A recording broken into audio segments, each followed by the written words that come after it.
Magandang gabi po sa ating lahat at welcome to our Thursday Bible Study. Ngayon po ay April 2, 2026. Magandang gabi po sa ating lahat.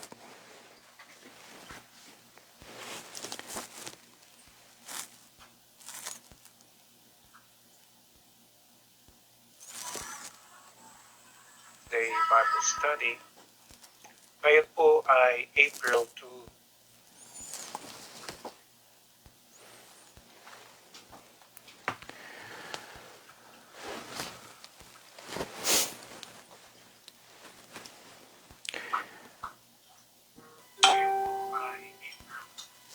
Magandang gabi po. Welcome to our Thursday Bible Study.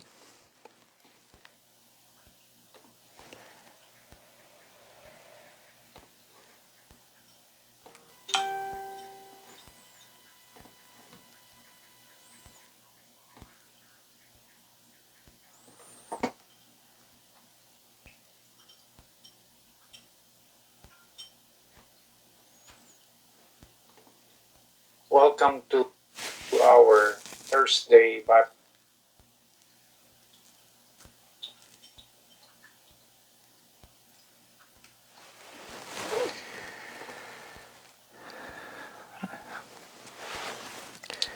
Ayan, magandang gabi Sister Armaline. Magandang gabi din Brother Benedict. Okay naman po tayo at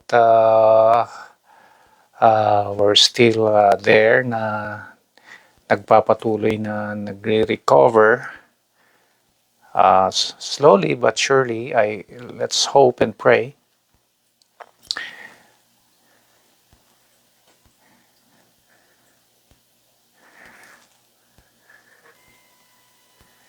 Magandang gabi po. Ayan si Ate Prime. Alright, magandang gabi muli sa ating lahat. And once again, we welcome you to our Thursday Bible study sa gabi na ito.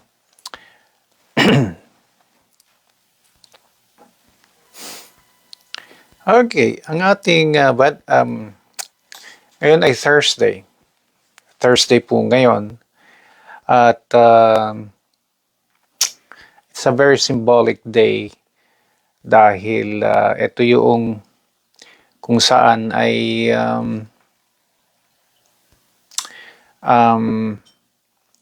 ito na yung week na ating ginugunita yung pagkamatay o yung pagka-crucify ng ating Panginoon, ang ating Panginoong Jesus.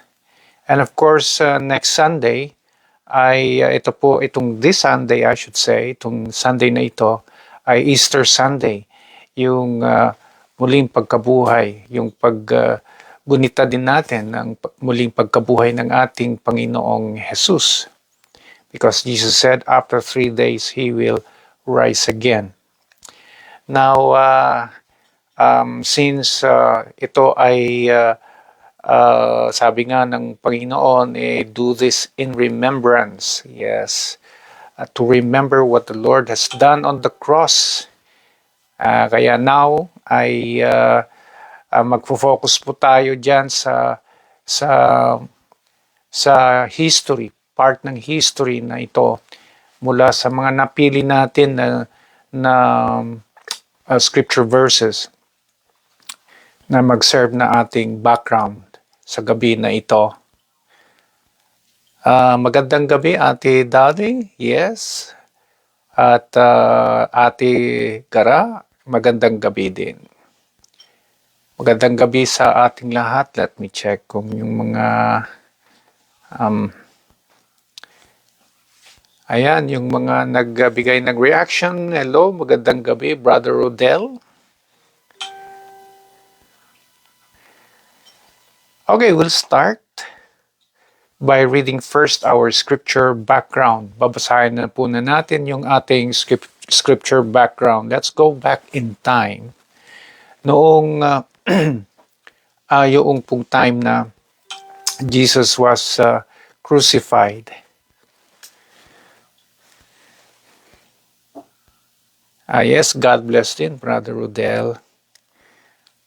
Okay, let's go back to John chapter 19. Meron po tayong mga napili. John chapter 19 verse 18, 19 to 21, 30, and included yung Matthew 27:41 to 42. To start with, let me share John chapter 19. Let me read John chapter 19 verse 18.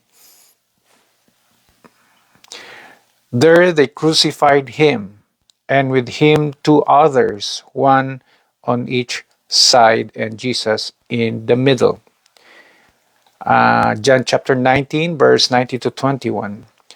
Pilate had a notice prepared and fastened to the cross. It read, Jesus of Nazareth, the King of the Jews. Many of the Jews read this sign, for the place where Jesus was crucified was near the city, and the sign was written in Aramaic, Latin, and Greek. The chief priests of the Jews protested to Pilate, do not write the King of the Jews, but that this man claimed to be King of the Jews. John chapter 19, verse 30, when he had received the drink, Jesus said, it is finished. With that, he bowed his head and gave up his spirit. Matthew chapter 27, verse 41 and 42. 41 and 42. In the same way, the chief priests, the teachers of the law, and the elders mocked him. He saved others, they said, but he cannot save himself. He's the King of Israel. Let him come down now from the cross, and we will believe in him. Okay, yan po yung nakita natin dito na napiling or selected scripture background for us to discuss something else sa paggunitan natin ngayon, yung crucifixion, yung pagka-crucify ng ating Panginoon. So, handa na po ba tayo, mga kapatid? At syempre, ang ating key verse ay dito po sa John chapter 19 verse 30. At sabi nga rito, when he had received the drink, Jesus said, it is finished. It is finished. With that, he bowed his head and gave up his spirit. So bago ibinigay yung last na breath ng ating Panginoon, sabi po ng ating Panginoong Jesus, it is finished. It is accomplished. It is done. It is finished. Yun po yung ating topic ngayon sa ating Bible study sa gabi na ito. We will talk about yung sinabi ng Panginoon na it is finished. Alam nating lahat na yung sinabi ng Panginoong Jesus ay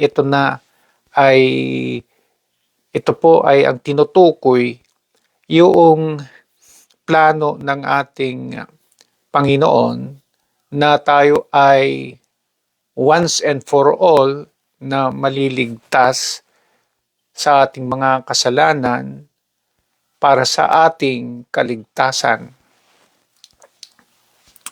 Ito po yung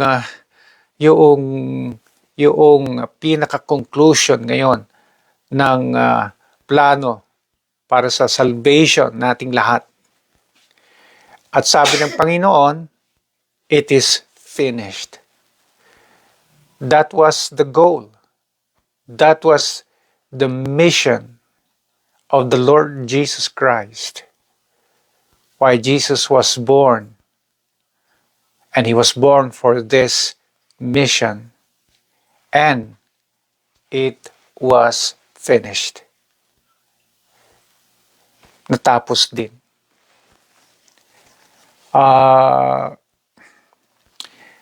Talking about yung goal, talking about yung mission in life, tayo din ay may kani-kaniyang goal or mission in life. Kaya yung ating ginagawa ngayon ay related sa ating mission in life. Related po yan sa goal natin na gusto natin na matapos yan one day. Otherwise, magiging meaningless ang ating ginagawa. I mean, for what reason na tayo ay nagpapakahirap na gawin ang isang bagay na wala naman pala itong sense of direction, sense of purpose. But once you have this goal, once you have this mission in life, what you do in this life makes sense. So yung mga ginagawa natin, it makes sense as we connect this, yung ginagawa natin sa ating mission in life. Now, syempre, tayo ay may kani-kaniyang expectations on how to finish itong bagay na ito na gusto nating matapos. I believe all of us will agree na kung maaari, when we finish our goal,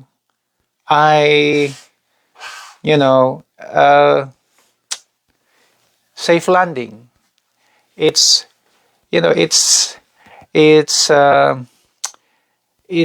something that is so pleasant na maganda na ending nito.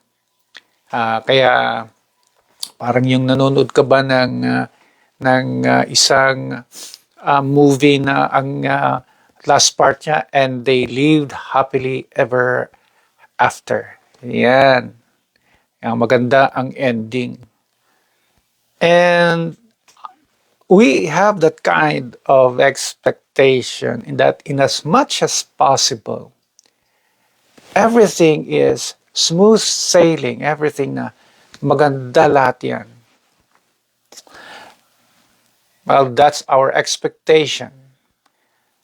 But what could be the reality when we finish our mission in life, when we finish our goal? That we do not know.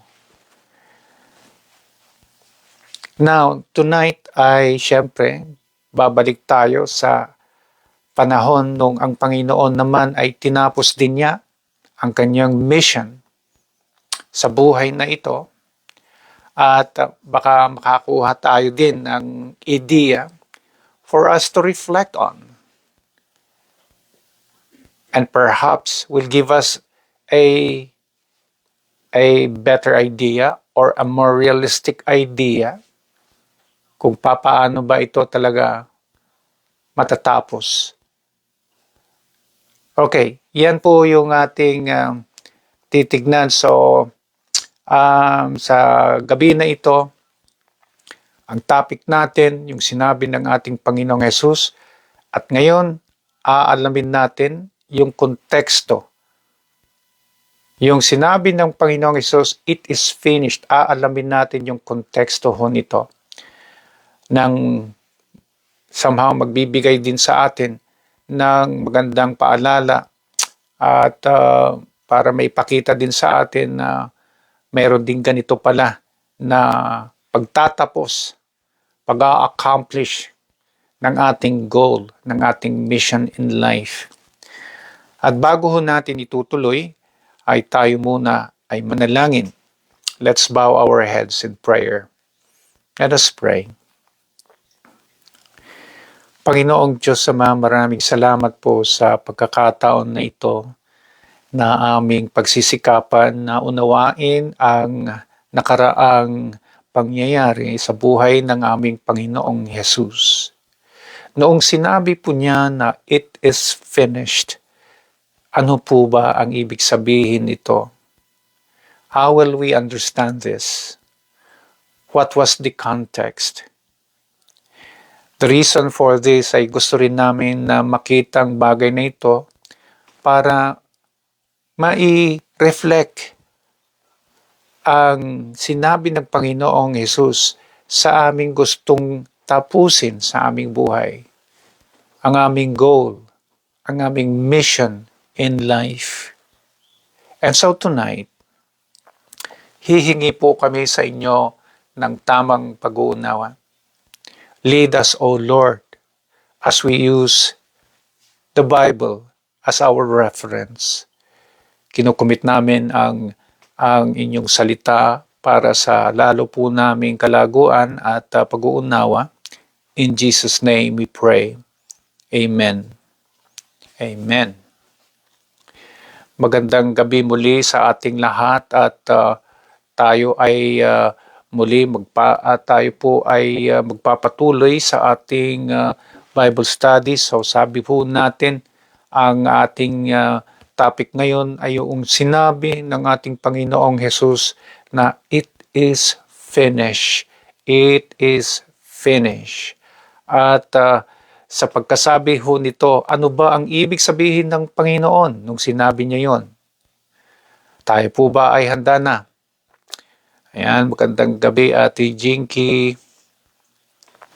So let's begin. What is the context? Ano ba yung konteksto nito nung sinabi ni Jesus, it is finished? Okay.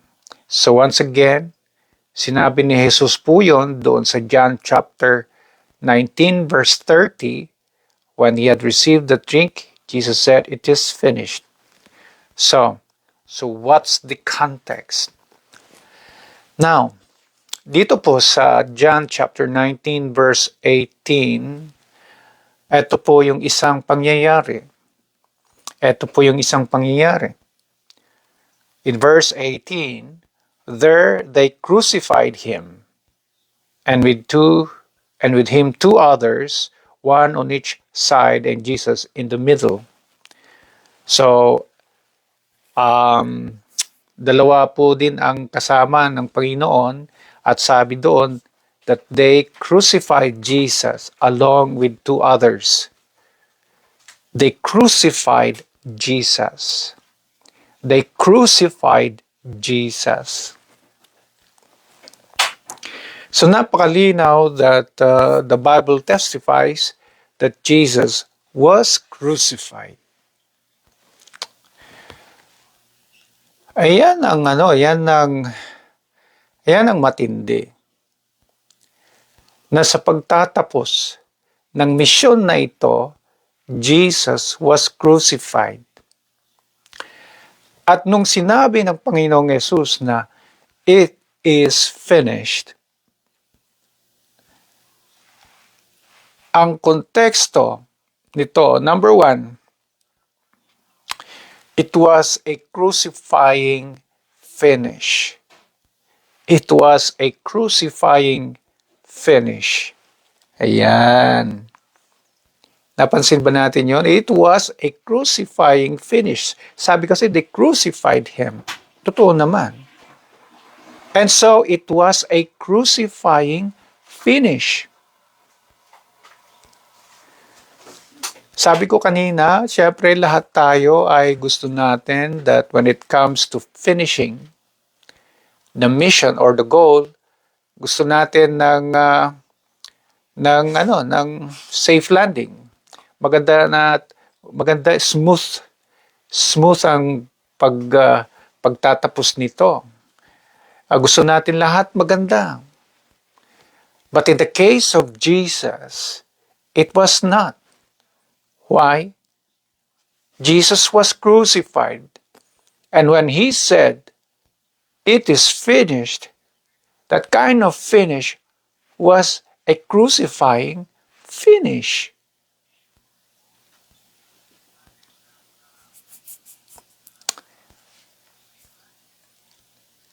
Napakasakit yon. It was a kind of finish na it was polished by pain and suffering. A kind of finish na may kasamang pain and suffering. Lahat ba tayo gusto ng ganong pagtatapos na pag natapos natin ay it comes with pain, it comes with suffering? And look at Jesus. This is what happened to Jesus. When he finished his goal, he finished his mission in life, it was an experience of pain and suffering. It was a crucifying finish. And so it gives us, therefore, the idea na maaari din na sa ating lahat o sa ilan sa atin will go through that process. Na sa pagtatapos ay maaring mangyayari din na may experience itong pain and suffering. It will also become a crucifying finish. Possible. That's a possibility.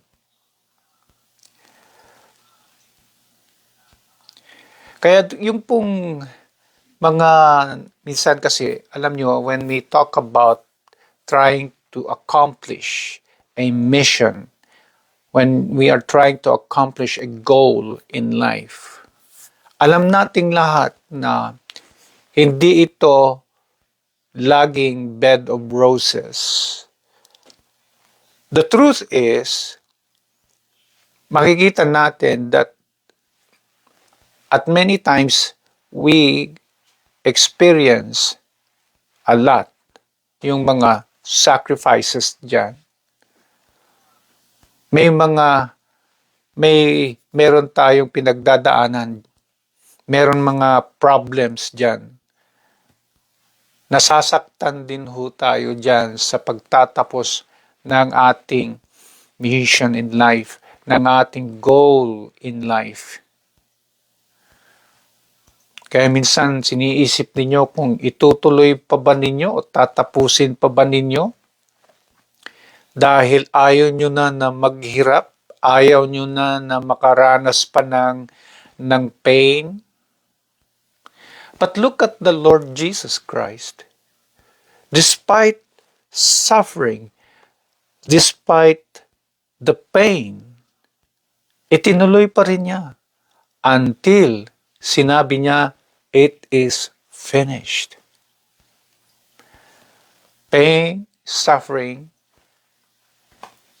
can just be part of what we try to finish, mga goals natin, mga missions natin in life. So, do not be surprised kung bakit tayo dumadaan din sa mga ganyan na bagay. Be reminded that sufferings, pain, ay bahagi yan ng pagtatapos ng ating misyon sa buhay na ito. And so take comfort. Also take comfort sa experience ng ating Panginoong Jesus. If you are now suffering, for example, if you are experiencing pain sa pagsusumikap mo na matapos ang iyong mission in life, take comfort sa buhay ng ating Panginoong Jesus. Take inspiration from Jesus.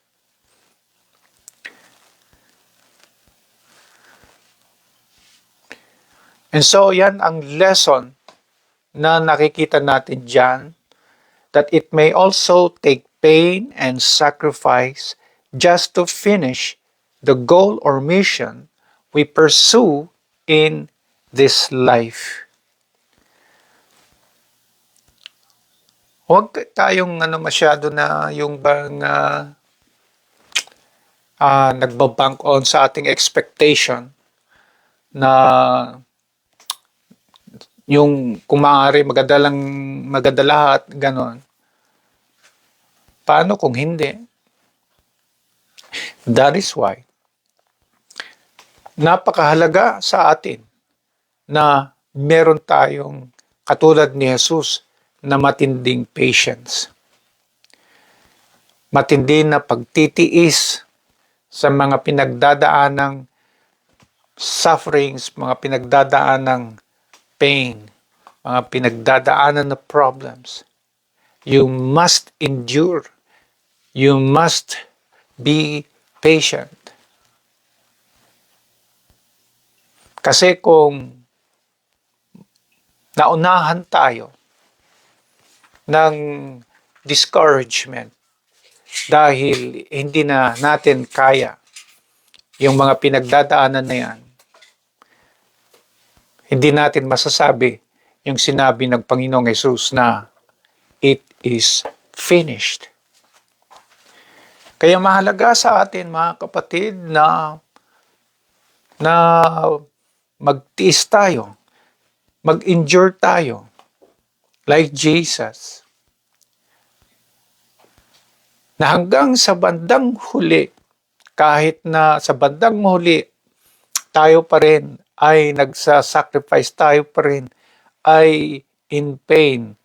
Pero natapos din natin, we can say, it is finished. It was a crucifying finish.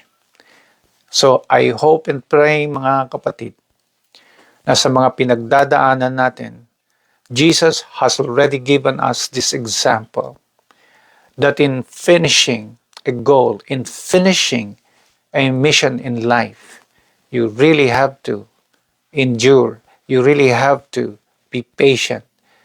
You have to endure until the end. Because we can also see that when it comes to finishing it, it can also be a crucifying finish. Maaari kasi na ito ay isang bagay na katulad ni Jesus, that it is a crucifying finish. Kumusta na mga kapatid sa mga goals natin na kasalukuyan natin gustong ma-accomplish yung ating mission in life. Although alam natin na siguro malayo pa yan na ma-accomplish, but nakakaranas na kayo ng pain and suffering. How are you keeping up with that pain and suffering? Kaya mo pa ba? Kailangan na talagang pagsikapan yan. I hope na nagbigay ng ating Panginoong Hesus sa atin sa gabi na ito ng magandang inspiration. So it was a crucifying finish. Ang pangalawa na makikita natin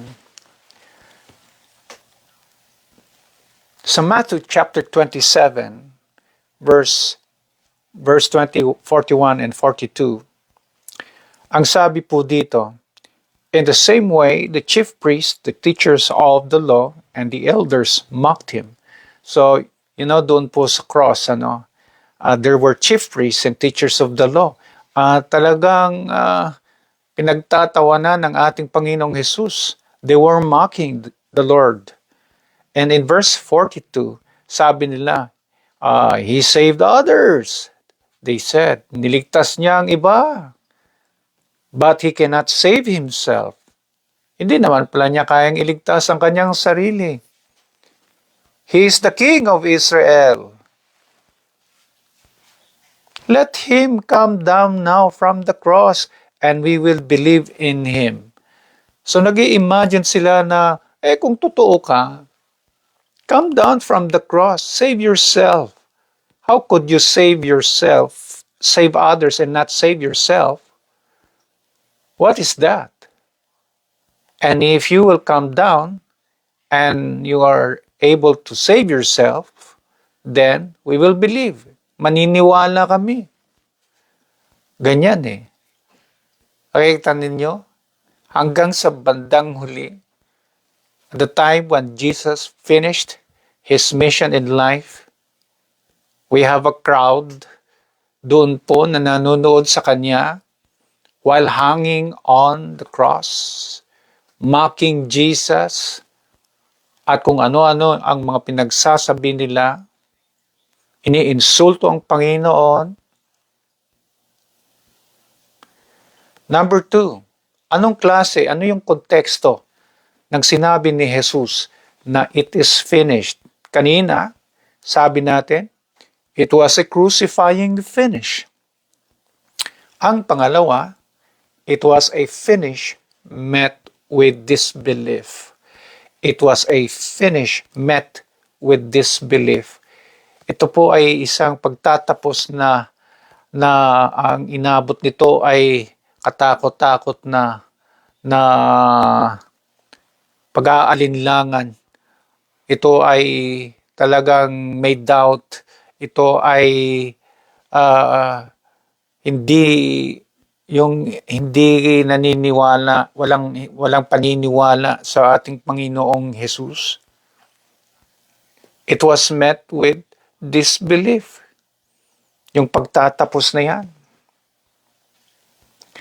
And so, whatever Jesus finished, as they were listening to our Lord Jesus, and when He said, it is finished, they did not believe in Jesus. Hindi daw kapani-paniwala yun. Ang sinabi ng Panginoon.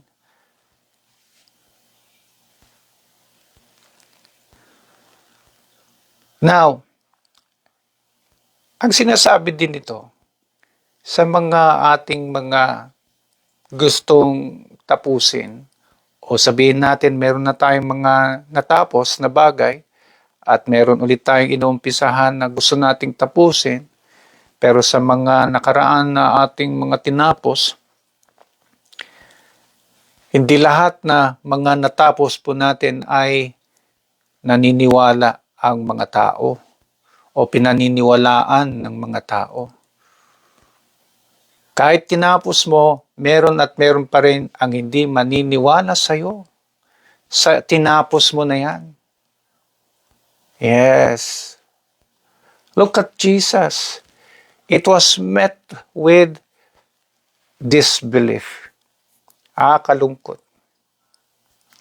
There will always be skeptics like the Jews at the time who did not believe in Jesus.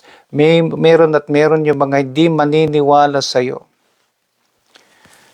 But of course, all this is due to what Jesus said na for they know not what they do, or they do not know anything at all, or it was a statement na speaks of what? Ignorance. Yeah. Kapag ang tao naman kasi hindi nila alam what's behind what you finished, they will not believe.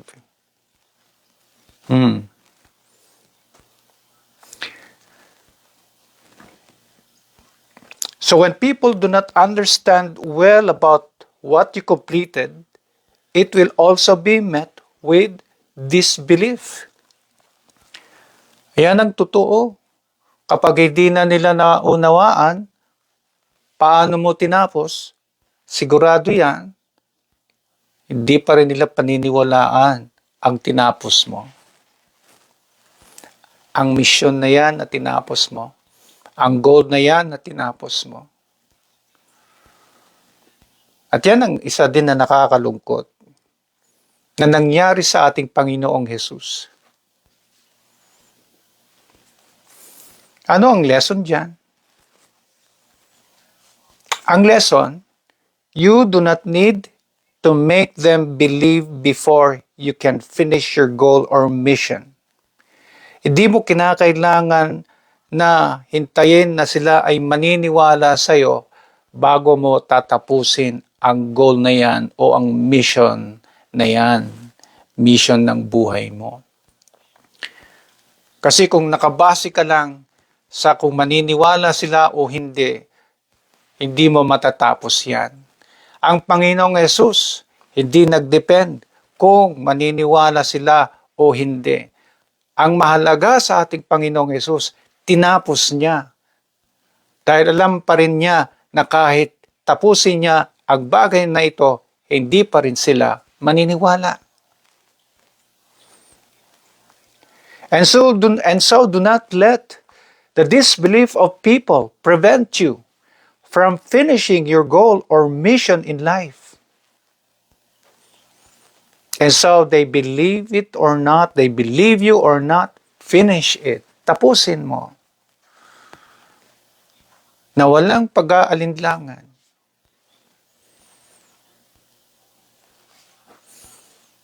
Tapusin mo. Kaya ito, magandang lesson din sa atin talaga na sa pagtatapos sa ating misyon, sa ating buhay, misyon o goal ng ating buhay o goal natin sa buhay na ito, yung mission natin sa buhay na ito, huwag tayong magpapadala kung maniniwala sila o hindi. Ang mahalaga, ginawa mo yung part mo at tinapos mo. Ayun lang. Napakahalaga na pananaw ito. Dahil yan ang nakita natin sa ating Panginoong Yesus. They were actually challenging Jesus. They were provoking Jesus by saying, sige, kung totoo ka, sige nga, na kung ikaw nga ay totoo sa mga sinabi mo, calm down at maniniwala kami sa inyo. Maniniwala kami sa inyo. Alam nyo, the Lord Jesus had been performing many things that is even beyond their imagination, beyond what is impossible, that Jesus performed beyond what is impossible. And yet they did not believe. How much more kaya sa oras na yon?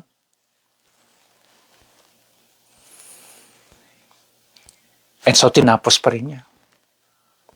Kaya mga kapatid, uulitin natin, finish what you started. Do not be swayed by people that you have to prove yourself and make them believe in you before you can finish it. No. Whether they believe in you or not, finish your mission. Finish your goal. Yan ang mahalaga. The lesson natin din sa gabi na ito. Amen? Ayan, magandang gabi, Brother Al.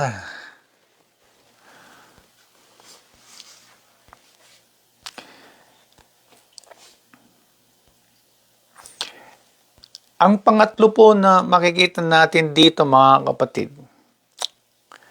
ay dito po sa John chapter 19, verse 19 to 21.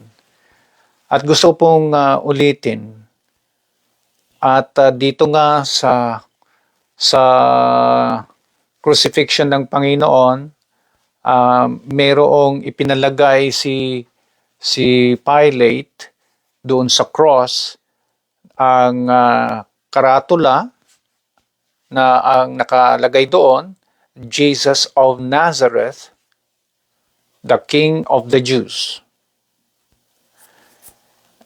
At syempre, ayon sa verse 20, marami ang nakabasa nito at hindi lang sa isang language, ito po ay nakatranslate sa Latin and Greek. So, pati yung mga foreigners doon na dumadaan ay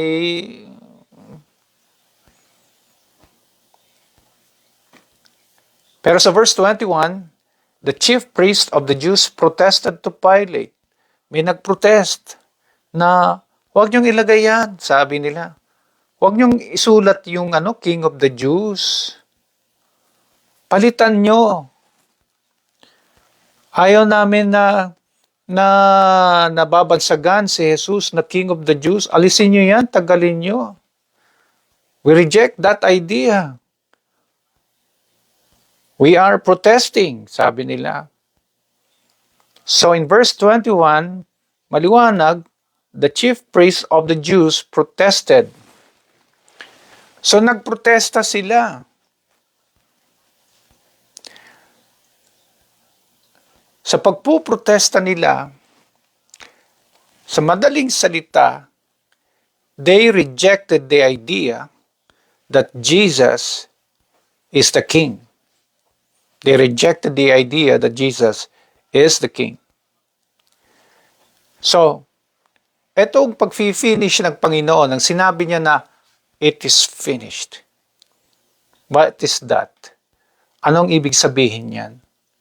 Number 3, it was a rejected finish. It was a rejected finish.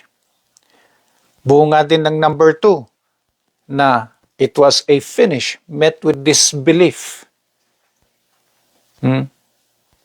No wonder it was a crucifying finish. Ayon sa nakita natin nung una. So it was a rejected finish. Yan yung pangatlo. They rejected the idea.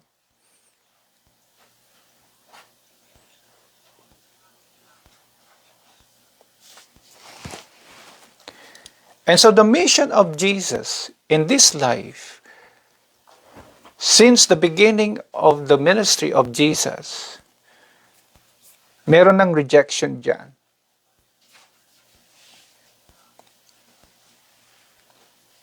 Patindi ng patindi yung rejection until Jesus was crucified. They rejected Him. When pinagpili sila, sinong pipiliin nyo? Si Jesus o si Barabbas? Pinili nila si Barabbas. Again, that proved yung katotohanan that Jesus was rejected. Ayan ang nakakalungkot. Napakaganda ang plano ng Panginoon para sa atin. And even to just finish this plan, when Jesus said it is finished, it was still rejected by the Jews of that time.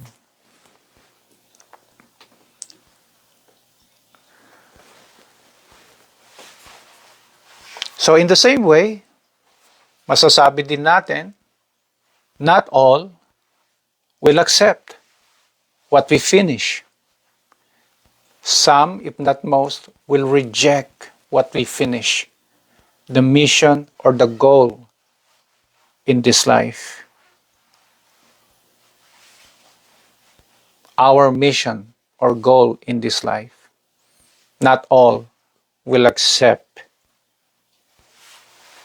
Probably many will reject.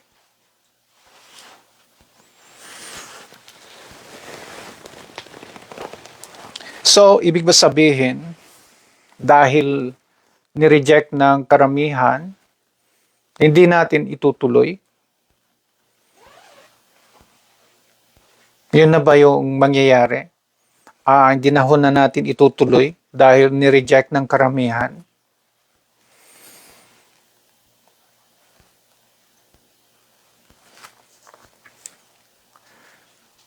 So, paano kaya si Jesus? Kung nakinig din siya sa mga tao,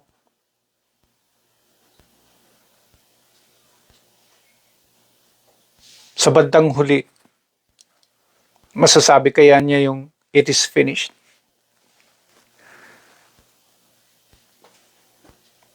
So ang lesson pala natin dito, do not let the rejection by the majority determine the outcome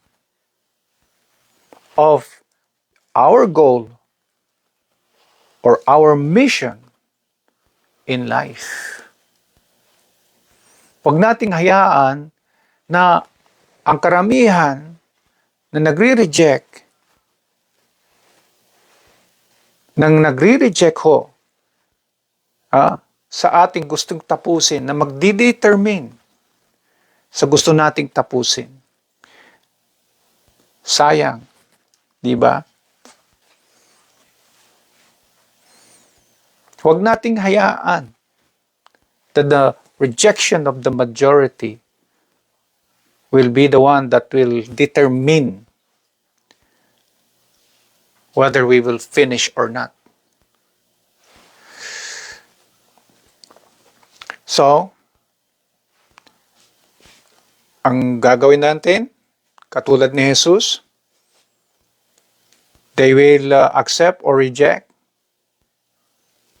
Importante, tinapos pa rin natin. Pag rineject ng karamihan, kailangan pa rin tapusin yan. Finish your goal or mission even if the majority rejected it. How many stories have we heard? How many stories already have we heard about great men and women who had these weird ideas na kanilang ginawa at tinapos na rineject ng karamihan. Pero later on, yung pala ay naging successful. Ilan kaya yung mga ganyang kwento?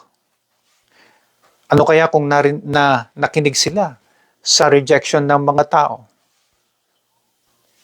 Na-discover kaya ang mga bagay na yon? So may ganitong sitwasyon, mga kapatid, na huwag tayong magpapadala sa rejection ng karamihan na hindi tapusin ang dapat tapusin. Kailangan nating tapusin kahit they will reject yung bagay na yan na gusto nating tapusin. Tapusin pa rin natin yan. Amen. Just like Jesus, he was rejected, yet he finished. They did not believe in him, yet he finished. They crucified Jesus, yet he finished. See? Napakahalaga na nakita natin sa gabi na ito. So gusto ko po na isa-summarize yung ating nakita ngayon sa gabi na ito. Ano po ba yung konteksto ng sinabi ng ating Panginoong Jesus? It is finished. Number 1, it was a crucifying finish. Number 2, it was a finish met with disbelief. Number 3, it was a rejected finish. So, maaari din pala na sa atin mangyayari ito. Kaya yung mga bagay din na minsan dahil siguro natakot tayo. May mga bagay siguro na gusto nating tapusin pero dahil natakot tayo ay hindi natin natapos. Sometimes you have to reconsider really yung mga pananaw natin. Okay, do you have any question or comment? Malinaw po ba sa atin, mga kapatid? Ang naitulong sa atin tungkol sa nangyari sa ating Panginoong Jesus, as far as what Jesus said, it is finished.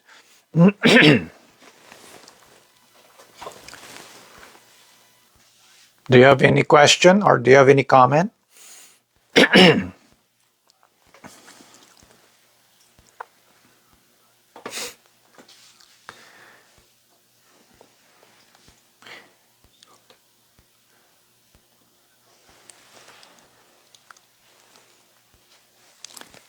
Malinaw po ba sa atin? Alright. Kung clear na po sa atin, mga kapatid, I would like us to have this final word. So if Jesus obeyed the Jews instead of the Heavenly Father, kung nakinig ang Panginoong Jesus sa mga tao instead sa ating Diyos Ama, will the Lord be able to declare the same, it is finished? Masasabi kaya ng Panginoong Jesus yon? Yung it is finished? No. Hindi. Hindi po. Kung nakinig ang Panginoong Hesus sa tao, hindi masasabi ni Lord, ang ating Panginoong Hesus, yung it is finished. Pero dahil nakinig siya sa ating Panginoon, Diyos Ama, sa ating Diyos Ama, nasabi niya yung it is finished. Jesus' mission was completed because He obeyed our Heavenly Father. Sumunod siya, sinunod niya ang ating Diyos Ama. And because of that, natapos din niya ang kanyang misyon sa buhay na ito. As a final word, again, do not let men dictate what you ought to finish. Do not let men dictate what you ought to finish. Rather, obey God how you finish, no matter how great the odds against it. No matter how great the odds, finish it. As long as you believe na sinunod mo ang ating Panginoon. There's a big difference in listening to men and listening to God. By listening to God, we can say the same, along with Jesus, it is finished.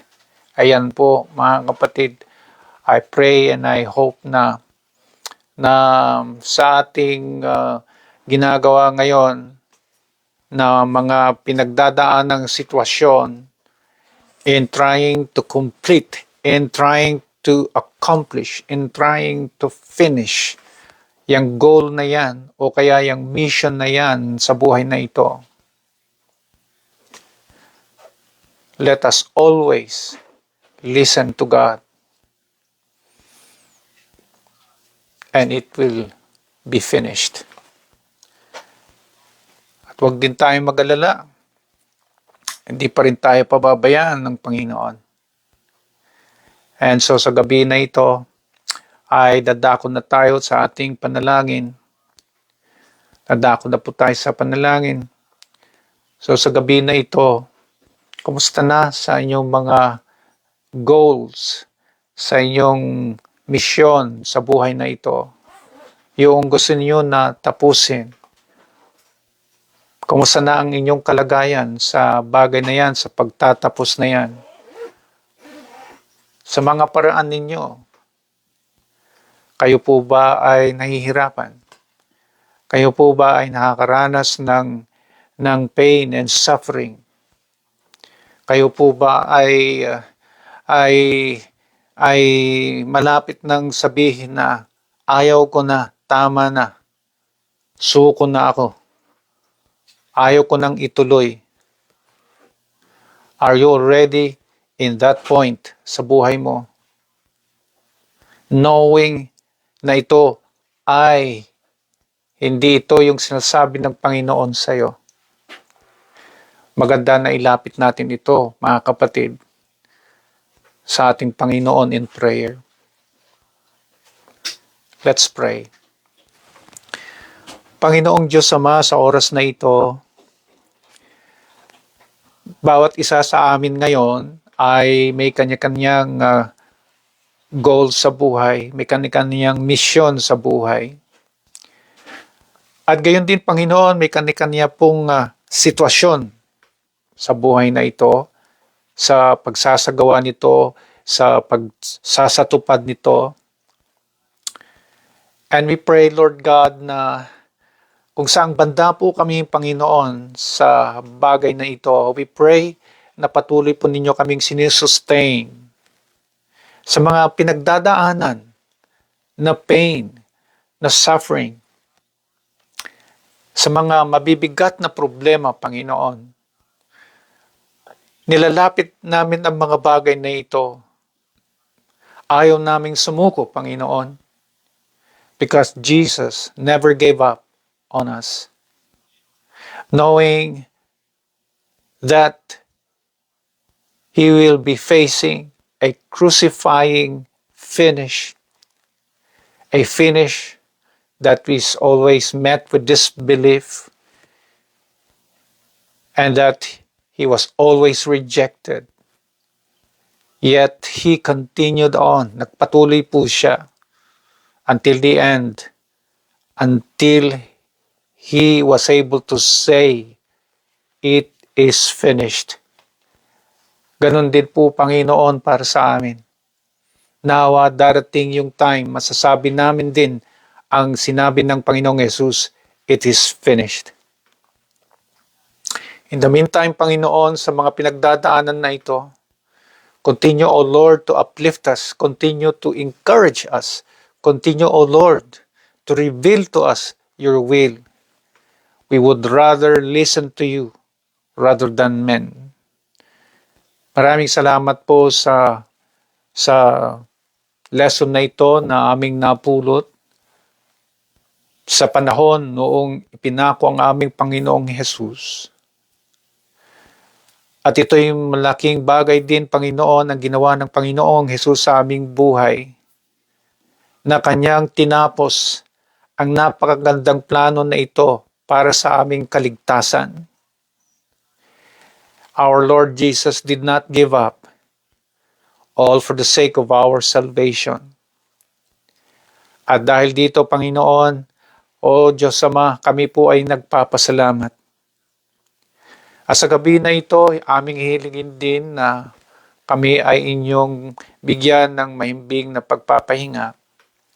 Maraming salamat po sa pagkakataon na ito na nabigyan niyo muli kami ng ganitong paalala, at sa susunod, hihiling pa kami ng panibagong paalala para sa aming kalaguan. Ito po, Panginoon, ang aming prayer sa oras na ito. In Jesus' name we pray. Amen and amen. Magandang gabi po sa ating lahat. Salamat po sa inyong pagkikinig. And again, see you next Thursday. At sa mga araw na ito ay patuloy nawa ay tayo nagre-reflect sa ginawa ng ating Panginoong Hesus sa cross. At tayo ay sa linggo naman ay mag-celebrate dahil siya muli ay nabuhay. Yes, and I pray na all of us will make this week a very meaningful one because of what the Lord has done. Purihin natin ang Panginoon. So magandang gabi po sa ating lahat. Magandang gabi, Brother Benedict, let me see. Brother Odell. Ayan, sa mga nagbigay ng reaction, si Pastor Peck, yes, hello. Ate Lorraine, ayan. To Ate Jinky, ayan, si Shari, Brother Noy, ayan.